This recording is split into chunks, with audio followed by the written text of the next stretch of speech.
오늘 본문 말씀은 마가복음 8장 34절 말씀 되겠습니다. 마가복음 8장 34절 말씀 우리 함께 봉독하겠습니다. 마가복음 8장 34절 말씀.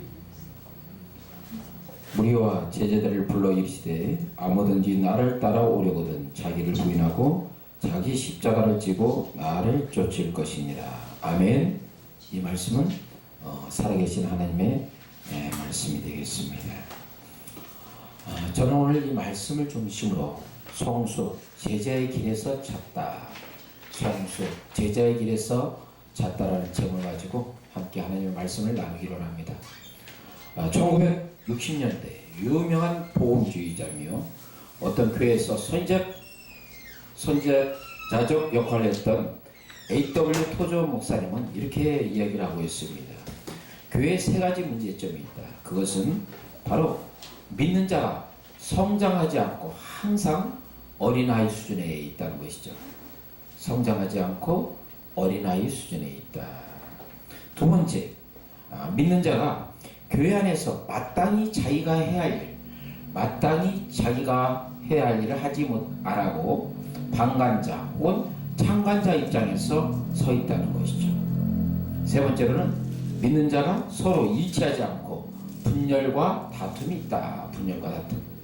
이렇게 되면 교회의 건강성을 상실하게 되죠. 믿는 자가 어린아이 있는 수준. 믿는 자가 어떻습니까? 항상 그 참관자에 있고 믿는 자가 다툼과 분열이 있으면 교회가 건강성을 상실하게 됩니다. 이러한 부분에 대해서 교회가 건강성을 회복하기 위해서는 어떻게 할 것인가? 바로 제자도의 회복이 필요하다는 것입니다. 제자도의 회복. 이 제자도의 회복을 통해서 우리가 바로 성숙한 신앙으로 나갈 수가 있다. 성숙한 신앙으로 나갈 수 있다. 오늘 본 말씀은 바로 예수님께서 우리가 나아가야 될 제자도, 그것이 무엇인가를 분명히 말씀해주고 있습니다. 예수님을 따라가기 위해서는 뭡니까? 자기를 부인하라. 그리고 자기의 십자가를 지고 예수님을 쫓을 것이다. 저는 오늘 본 말씀을 가지고 세 가지 관점에서 말씀을 드리기를 원합니다. 첫 번째 바로 우리가 성숙한 길로 나아가기 위해서는 가장 중요한 것은 무엇입니까? 예수님을 주님으로 분명히 고백하는 신앙. 예수님을 분명히 주님으로 고백하는 신앙. 이것이 필요하다는 것입니다. 이것이 우리가 믿는 자가 성숙의 길로 나가는 첫 번째 출발점이라는 것입니다. 자, 어떤 일을 우리가 목표를 달성하기 위해서는 먼저 계획도 잘 세워야 되겠죠. 그러나 무엇보다 중요한 것은 무엇입니까? 스타트가 좋아야 되는 것입니다. 그래서 시작보다 시작하면 발이 되는 것이죠. 스타트가 중요한 거예요. 그러니까 우리가 신앙생활에서도 중요한 것은 뭐예요? 스타트. 여기서 잘못 나오면 모든 것이 엉망이 되는 거예요. 그럼 신앙에서 우리가 가장 중요한 것은 무엇입니까? 예수님이 주님이시다. 예수님이 그리스도다. 이 확실한 믿음의 고백. 이것이 우리 신앙의 가장 중요한 스타트가 되는 것입니다. 자, 우리가 온전히 예수님을 주님으로서 그리스도로서 믿게 되면 어떠신가? 바로 우리가 흑암의 권세에서 영원한 하나님의 사랑의 나라. 그처럼 옮겨지는 거예요. 어마어마한 일이에요. 어마어마한 일. 영원히 죽을 수밖에 없는 우리의 인생이 바로 영원한 생명을 갖는다는 것. 그래서 골로새 3장 1절에서 우리에게 요구하는 것입니까? 위의 것을 찾으라는 것이죠. 위의 것을. 왜? 거기에는 우리의 영원한 생명이 있고 거기에는 우리가 경배하고 찬양할 하나님이 있다는 것이죠. 그 신앙의 첫걸음은 뭔가? 바로 예수님은 주님이시다. 예수님은 그리스도라는 이 확실한 신앙의 고백이 필요하다는 것입니다. 로마 시대, 특별히 로마 황제 숭배가 극렬히 당할 때 이 로마 시민들이 걸어갈 때 어떻습니까? 이렇게 인사했다고 합니다. 가이사가 주님이다. 가이사가 주님이시다. 그러니까 가이사가 신이라는 것이죠. 이때 예수 믿는 하나님의 백성은 어떻게 대답했을 거예요? 아닙니다. 오직 예수님만 주님이십니다. 예수님만 주님이십니다. 그들이 그러한 신앙의 고백을 통해서 그들의 삶의 자리에 고통과 역경과 옥의 갇힘과 로마 콜리세움에서 살아온 야수에게 먹잇감이 되어서도 그들의 입의 고백에는 찬양이 그치지 않았습니다. 그렇습니다. 예수님은 주님이십니다. 예수님은 마땅히 경배받으실 분입니다. 그들에게 주어지는 어떤 죽음과 위험과 역경과 환난은 더 이상 문제가 되지 않습니다. 왜? 그들에게는 확실한 신앙의 고백이기 때문에. 오늘날 한국교회가 왜 흔들리고 있습니까? 그 확실한 신앙의 고백에서 우리가 보니까 나아가지 못하고 뭐했기 때문에? 후퇴했기 때문에. 왜 후퇴합니까? 육신의 정욕, 안목의 정욕, 이생의 자랑에 함몰돼서 후퇴하는 것입니다. 왜 후퇴합니까? 우리가 온전히 주님만 바라보지 않고 환경을 바라보는 거예요. 마치 베드로가 무리를 걸을 때 그 사나운 파도와 거친 바람에 환경을 바라볼 때 넘어지고 쓰러지고 실패자로서 들어가는 것처럼, 바로 그렇지 않다. 하나님의 백성이 어떤 우리에게 직면하고 있는 환경에 흔들리기 때문이에요. 이때 그것을 복하는 것은 무엇입니까? 베드로가 그 바닷물속에 가라앉을 때 누굴 바라봐야 되죠? 주님을 바라봐야 되는 거예요. 우리 삶에서도 어때요? 환경 바라보지 않고 주님을 바라보시오. 문제를 넘어선 위대한 창조자가 되시고 전능자가 되신 그분. 그리고 요한계시록 1장 8절에 보니까 나는 알파요 오메가요 처음과 나중이요 시작과 끝이라. 그분은 어떤 하나님이다? 전능하신 하나님이시다. 우리가 그분을 믿는다면 우리의 삶의 자리에서 결코 흔들림이 없습니다. 1세기 후반 수많은 성도들이 노아 황제의 숭배에서 억울하게 옥에 갇히고 죽음과 순교의 자리에 들어갔습니다. 그때 그들이 바라본 것은 누굴까요? 바로 보좌에 앉으신 하나님을 바라본 거예요. 더 이상 죽음은 문제가 되지 않습니다. 왜? 죽음 위에 뭐가 있습니까? 우리에게 부활이 있기 때문에. 죽음 위에 무엇이 있습니까? 우리에게 영원한 영광이 있기 때문에. 그렇다면 오늘 우리의 삶의 자리에서 우리가 바라봐야 될 것은 누굴 바랍니까? 바로 보좌에 앉으신 하나님을 바라봐야 될 것입니다. 그분에게 찬양하며 그분께 영광 돌리며 우리 삶 것에 날마다 신앙의 고백입니다. 예수님은 주님이십니다. 아멘. 그분의 확실한 노드십이 세워져야 되는 것입니다. 아멘. 아멘. 그분이 세상을 창조하셨다면, 그분이 우리 인생을 주관할 것이고, 그분이 세상을 창조하셨다면 우리 삶에 영원한 생명과 부활의 약속을 누가 주신다? 그 영원한 주님 주권자가 되신 예수님이 주실 것입니다. 환경 바라보지 마십시오. 설령 사망의 음침한 골짜기에 달할지라도 해를 두려지 않는다는 시편 기자의 고백이 바로 여러분의 고백이 되기를 원합니다. 그 분명히 핵심은 뭐였다? 예수님은 주님이시다. 그리스도다. 그 확실한 신앙의 고백이었어. 우리가 흔들리지 않는다면 그런 놀라운 축복과 은총을 받을 줄 믿습니다. 아멘. 자, 그 다음에 두 번째. 우리에게서 성숙의 길로 가기 위해서는 어떤 것이 중요합니까? 그것은 바로 바른 관계입니다. 누구와의 관계입니다? 우리의 주가 되신 예수와의 어떤 관계? 바른 관계예요. 관계가 얼마나 중요합니까? 이 관계가 흐트러지고 이 관계가 왜곡되니까 오늘날 한국 사회가 얼마나 혼돈되고 있어요. 바른 관계를 세우는 거예요. 이 관계. 특히 신앙에 있어서 바른 관계는 누구와 관계? 예수님과의 관계예요. 예수님 관계. 바로 우리가 예수님의 그 관계 속에서 로마서 6장 5절 말씀에 중요한 관계성을 우리에게 보여주고 있습니다. 우리가 예수님의 십자가와 연합한 자가 됐으면 예수님의 부활과 뭐합니까?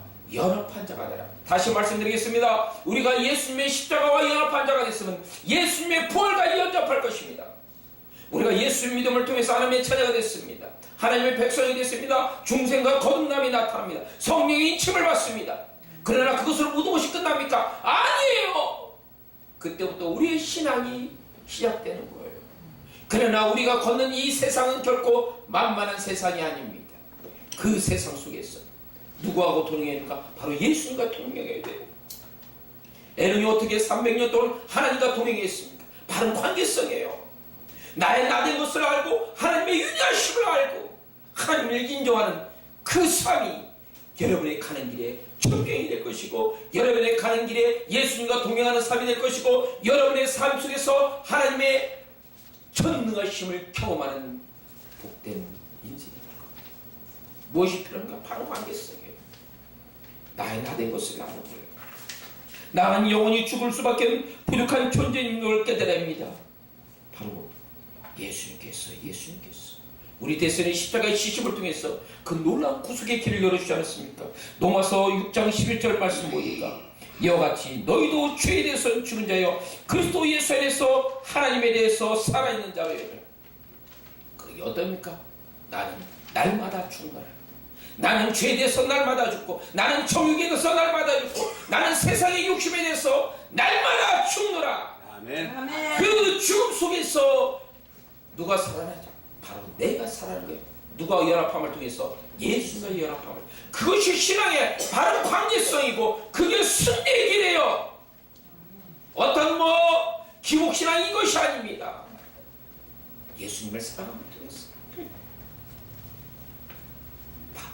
우리가 죄인됐을 때 예수님께서 죽으심을 통해서 하나님의 놀라운 사랑을 우리에게 보여주셨잖아요. 그것이 선수적 사랑 아닙니까?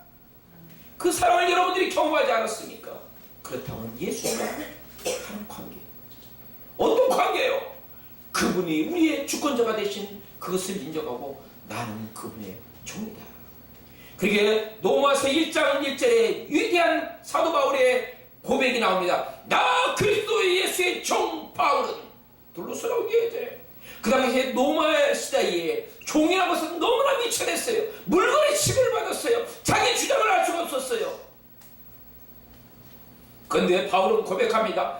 나 그리스도 예수의 종 바울은 내가 예수님의 종이 된 것이 신앙의 프라이드 자유의심을 갖는 거예요. 결코 세상에 많은 재산과 명예, 지식을 갖고 있다고 사도 바울은 자랑하지 않았습니다. 사도 바울의 자랑은 무엇입니까? 예수 그리스도의 종이 된 것에 대해서 자랑했습니다. 그러기에 그의 삶은 어때요? 내가 복음을 전하는 것, 내가 달려갈 길을 그 달려가는 것에는 나의 생명도 조금도 귀히 여기지 아니하느라. 내가 선한 싸움을 싸우고 내가 달려갈 길을 마치고 내가 믿음을 지켰다. 무엇입니까?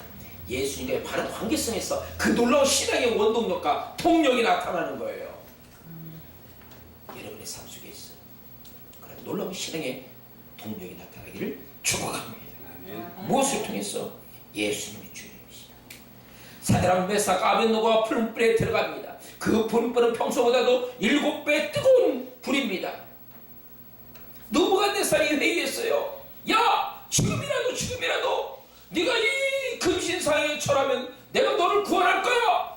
내가 너희를 용서해 줄 거야. 그랬을 때 사드락 메삭 아벳노고가 어떤 고백을 합니까? 왕이여, 우리는 더 이상 대답할 필요가 없습니다. 그 위대하신 하나님께서 우리를 풀목걸이에서 건져낼 것입니다.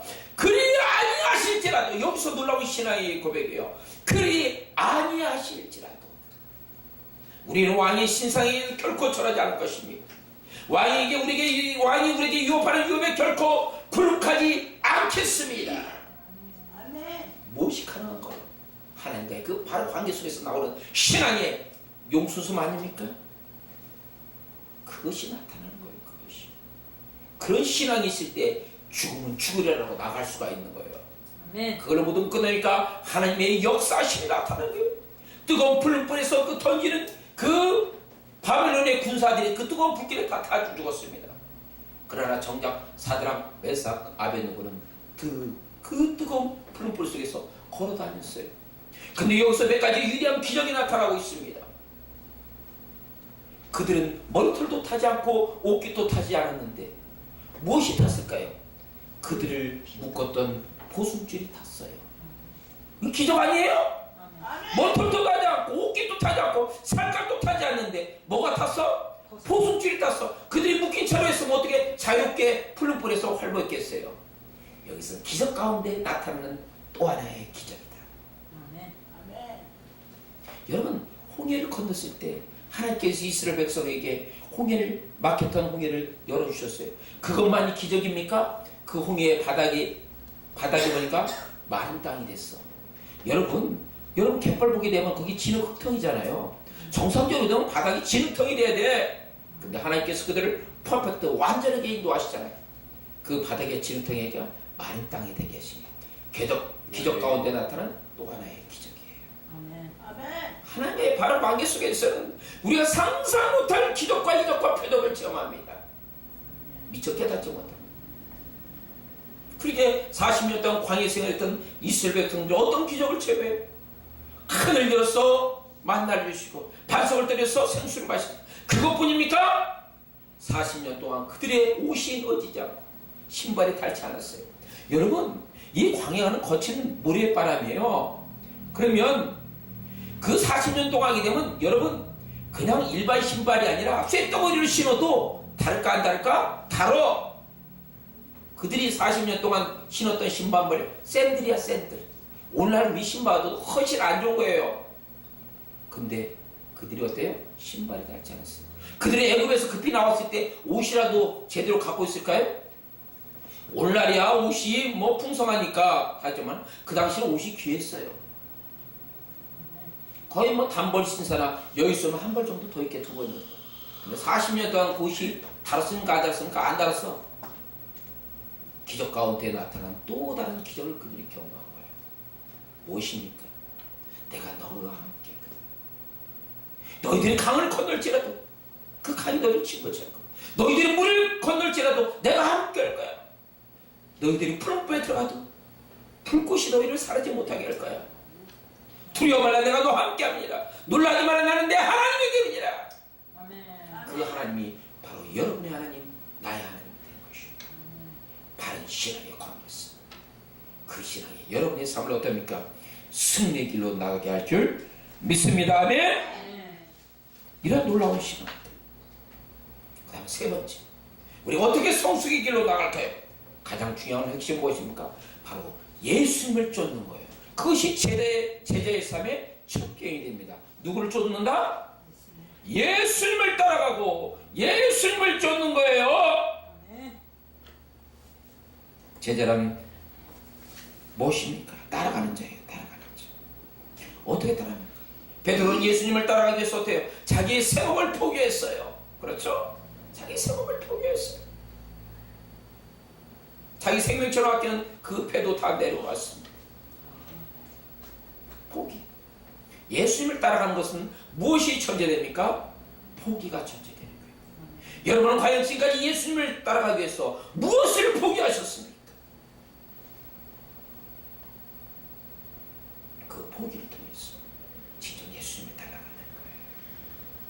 그것이 포기하지 않으면 어때요? 신앙생활을 했을 때 어떠냐? 형식적인 승리. 그게 성경에서 마지막 때 우리에게 경건의 모양은 있으나 경건의 능력이 없다. 왜? 포기하지 않는 인생은 그것밖에 없는 거예요. 무엇을 기대할 수 있겠어요? 오늘 나의 삶 속에서 정말 예수님을 따르기 위해서 내가 무엇을 포기했는가? 그 길을 여기서 보니까 자기 십자가를 지나 자기를 부인하고 자기를 포기하고 십자가의 길을 가. 그러니까 사도행전 23, 24절 내가 달려갈 길과 주 예수께 받은 사명 곧 하나님의 은혜의 복음을 증언한 일에는 나의 생명을 좀 더 귀하게 여기지 않겠다. 위대한 신용을 있습니다. 40에 한 대에 가만 매를 5번이나 맞았어요. 그럼 왜 유대인들이 40대를 안 때렸을까요? 40대 때려보니까 죽는 사람이 많은 거야. 그래서 죽기 직전에 한 대 감한 게 뭡니까? 40이 한 대는 감해요. 그러니까 사도 바울은 그 죽을 수 있는 매를 몇 번이나 맞았어요? 5번. 3번 태정로. 물의 위험, 강도의 위험, 동죽의 위험. 수많은 위험 속에서도 그의 삶에서는 뭡니까? 예수님을 따라갔어요. 예수님. 그 신앙이 고해있어. 놀라운 축복과 은혜가 나타납니다. 일제 강점기 때 주기철 목사님은 어떤 신앙입니까? 그 일본 공채의 회유에도 불구하고 신앙을 지키잖아요. 신사 선배하지 않아요. 거부하잖아요. 누구를 쫓는 겁니까? 그게 바로 그것이 예수님을 쫓는 거예요. 비록 칼이 자기 목에 들어가요. 결코 포기하지 않을 거예요. 나는 예수님을 따라가는 데서는 이 길은 결코 포기하지 않겠다. 주저앉지 않겠다. 결국 순교당하시잖아요. 그러나 죽음 위에서는 모든 것이 끝지 않은 것입니다. 썩을 것이 썩지 않을 것으로, 약한 것이 강한 것으로, 육의 몸이 신령한 몸으로 바뀐 것입니다. 그것이 그게 부활이잖아요.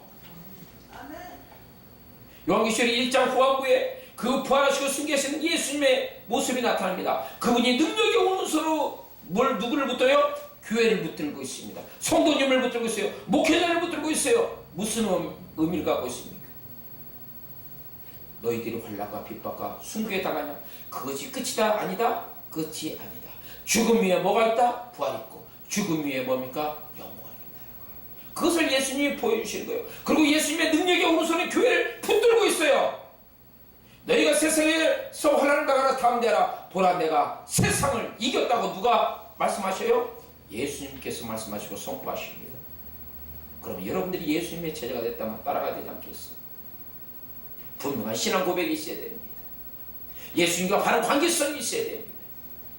그리고 자기를 부인하고 자기 십자가를 지고 예수님을 쫓아낼 것입니다. 그것이 제자의 길이요, 그것이 성숙의 길이요, 그것이 오늘 나에게서 달려가야 될 우리의 신앙의 배된 줄 믿습니다. 아멘. 아멘.